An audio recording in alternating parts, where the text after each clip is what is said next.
R. Sridhar, Assistant Professor of Commerce, Government City College, Hyderabad. Today's topic is Bank Reconciliation Statement. In today's business world, irrespective of the size of the business and nature of the business, all businessmen are maintaining a bank account through which they transact their affairs of the business. Businessman maintains cash book to record both the cash as well as the bank transaction. They maintain a bank column in the cash book to record the transactions with the bank.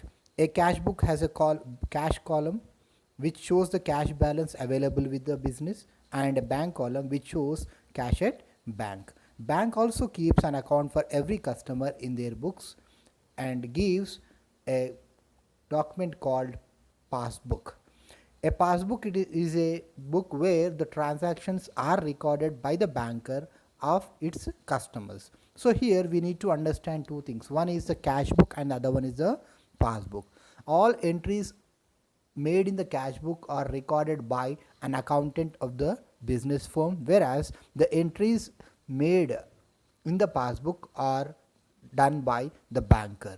All deposits are recorded on the credit side of the customer's account and withdrawals are recorded on the debit side of their account in the passbook. An account statement is regularly sent by the banker to its customers stating the various activities of the customer with the bank. Here the balances that are shown as per the passbook and cash book may not match on a particular date. In case balance available in the passbook does not match the balance available in the bank column of the cash book, the business should identify the reasons for the differences between the balances. It is important to reconcile the differences. For reconciling the balances as shown in the cash book and passbook, a reconciliation statement is prepared known as Bank Reconciliation Statement or popularly called as BRS. In other words, BRS is a statement which is prepared for reconciling the balance between balances as per the cash book, bank column and passbook on a given date. So, in order to know the differences as shown as per the cash book and passbook, what made the differences in the balance, in order to identify the firm or the businessman frequently undertake reconciliation of the statement. Here there are two terms which need to be clearly understood. One is favorable balance and unfavorable balance. Favorable balance is a balance where the balance is available in the account of the bank of the customer, whereas unfavorable balance is nothing but when the withdrawals are more than the deposits, we call it as a unfavorable balance. Generally, a businessman maintain current account with the bank, and depending on the credit worthiness and the relationship between the banker and the customer, the banker extends overdraft facility to the businessman, wherein they can avail the facility of overdraft by drawing more than what is that available in the bank account. And what is the balance that is shown by the cash book and passbook in respect of favorable and unfavorable balances? Let us have a look on. In case of cash book, a debit balance in the cash book indicates the favorable balance, that implies there is some cash at bank, whereas the credit balance in the cash book shows that it is a overdraft or unfavorable balance. The reverse is in the case of the passbook, where the passbook shows credit balance in case of favorable balance and debit balance in case of unfavorable balance. We need to clearly identify before we proceed for preparation of bank reconciliation statement whether the balance is favorable balance or unfavorable balance. We need to check out or trace out what are the various reasons which made the differences in the balances as available as per the cash book and passbook. Let us try to look at the various reasons or the causes for the differences between cash book balance and passbook balance. The first one is checks issued but not presented for payment. Here, as soon as the checks are issued by the firm to its creditors, there is a credit entry that is maintained in that is done in the cash book. That is, we record on the credit side of the cash book, whereby we reduce our cash balance in the bank column of the cash book. But here, say on 25th January, a check for rupees 5,000 is issued to A, who is a creditor to the firm. As soon as on the date, that is on 25th January, when the check is issued to X, we record on the credit side of the cash book by X account. In the bank column we record 5,000. That means whenever an entry is made on the credit side of the cash book of the bank column, the balance will be reduced. But if the check is not presented, as we know that there is 3 months time period for presenting or encashing the check, the X went for drawing the cash or encashing the cash after the 31st January. And here we need to make a note that a bank reconciliation statement is prepared on a particular date. Here, suppose we are preparing the bank reconciliation statement on 31st January. On 31st January, we have recorded the issue of check in the cash book, but as the check is not presented by X to whom we have issued the check, by 31st, the balance is still available in the bank column. When we compare this, the balances between the cash book and the passbook, the cash book balance is less by 5,000 when compared to passbook, as we have recorded or reduced the balance in the cash book, whereas the balance is not reduced due to the check is not presented by the person to whom we have issued on the date on which we are preparing the bank reconciliation statement. And the next one is checks deposited but not yet collected by the bank. We will be receiving different checks from our customers, and as soon as the checks are received, we record on the debit side of the cash book, that is the person from whom we have received the checks. The record on the debit side of the cash book bank column will inflate or increase the balance as per the cash book. But if the check is sent to bank and due to some technical reasons or due to clearance process, it takes some more time, because of which the banker did not collect the check on the date on which we are preparing the bank reconciliation statement. Here, as we have increased the balance as per the cash book, but due to it's not being collected by the banker, the balance is not increased corresponding to the increase in the balance of cash book. Here in this case, there is a difference between the cash balance, the balance that is shown by the cash book and passbook. That is, the cash book shows more balance than the passbook. This is another reason for the difference. Next, we will move on to the next one. Interest on investments, dividends, interest on deposits, etc. created in passbook but not entered in cash book.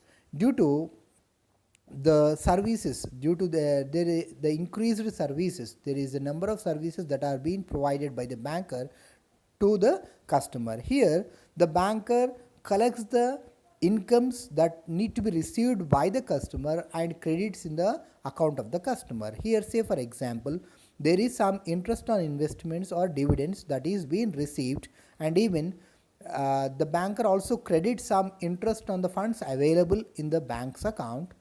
All the incomes are received by the banker on behalf of the customer and recorded or credited in the passbook. That means the balance is increased in the passbook of the customer, whereas the corresponding entry to effect this transaction is not recorded in the cash book on the date on which the BRS is prepared. Here in this case, as the entry for these items are not recorded in the cash book, the cash book balance is shown less when compared to the passbook. The other one is bank charges, interest on overdraft, insurance premium, etc. charged or paid by the banker. Here, based on the standing instruction that is given by the customer to the banker pays the expenses on behalf of the customer. And for the services that is rendered by the banker charges some amount as bank charges. and due to the facility of overdraft that is provided by the banker, on the amount utilized, the banker charges interest on overdraft. And all this is done by debiting the passbook. That means all the expenses, charges that are charged or that are paid by the banker on behalf of the customer will be debited on the in the passbook, which implies that there is a decrease in the balance as per the passbook. But these entries are not recorded in the cash book, due to which there is a difference between the balance as per cash book and passbook. That means on the date on which we are preparing the bank reconciliation statement, here due to these transactions, the passbook balance is low when compared to the cash book balance, because the expenses are not credited or the charges are not credited in the cash book. This is another reason. And the next one is amount directly deposited by the customers of the trader in his bank account. Due to widespread or geographically spread of the business transactions, there is no need for the customer to come to the banker and pay the amount. The bank transactions, the transaction through a bank will facilitate the place utility and time utility. Here, the banker, say for example, the customer of a banker A is staying or is residing at Bangalore, and the firm is in Hyderabad, and here there is amount of 10,000 due by the customer, wherein the customer has paid the 10,000 into the firm's account directly, and the notice of which is not known to the business firm. And on the date of reconciliation, when we compare the balances, as the amount is deposited by the customer, the bank balance is increased by 10,000 when compared to the cash balance. Here the cash balance will be showing less by 10,000 when compared to the passbook. This is another reason for the differences. The next one is checks deposited but not entered in the cash book. Here there are some clerical errors which takes place. Here there is an omission of the entry into the cash book. As soon as the check is received from the customer, the check is being sent to the bank for the deposit, but the entry for which is not recorded in the cash book. That is, without recording the entry for the receipt of the check from the customer, we have sent the check directly to the banker, and the banker has collected the amount and credited the passbook. Here, as the entry is not recorded with respect to the deposit of check, the bank column balance in the cash book is less when compared to the balance as shown as per the passbook. Then the next one is checks debited in the cash book but omitted to send to the bank. Here this is quite reverse of the earlier reason, wherein the check received, whatever that is received from the customer, is recorded in the cash book, but the accountant fails to send the check to the bank for the collection. Here, as the check is recorded on the debit side of the cash book, the balance in the bank column is increased, but unless the check is sent to the bank for the collection, the banker cannot collect it and credit in the passbook. Here, as the check is not sent to the bank for the collection, the balance is not increased in the cash passbook. Here, when you compare the balances between the passbook and the cash book balance shows more when compared to the passbook.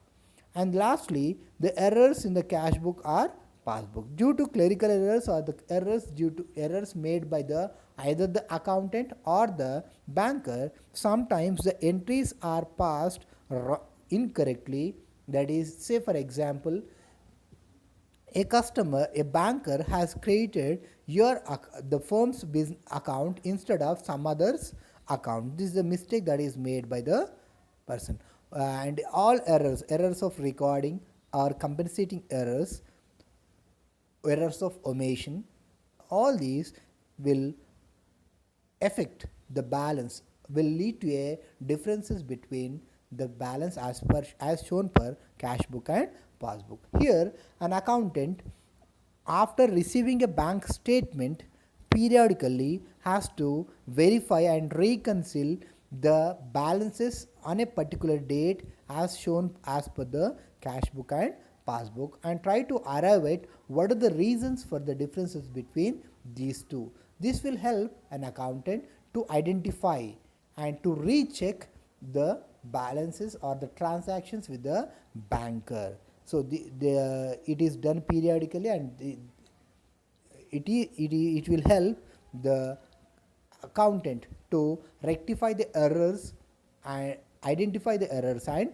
rectify the errors. This is what about the bank reconciliation statement. So we have learned today what is bank reconciliation statement, what is the importance of bank reconciliation statement, what is known by favorable balance and unfavorable balance in respect of cash book and passbook, and we have also focused at what are the various reasons which will result in the differences in the balances as shown as per the cash book and passbook.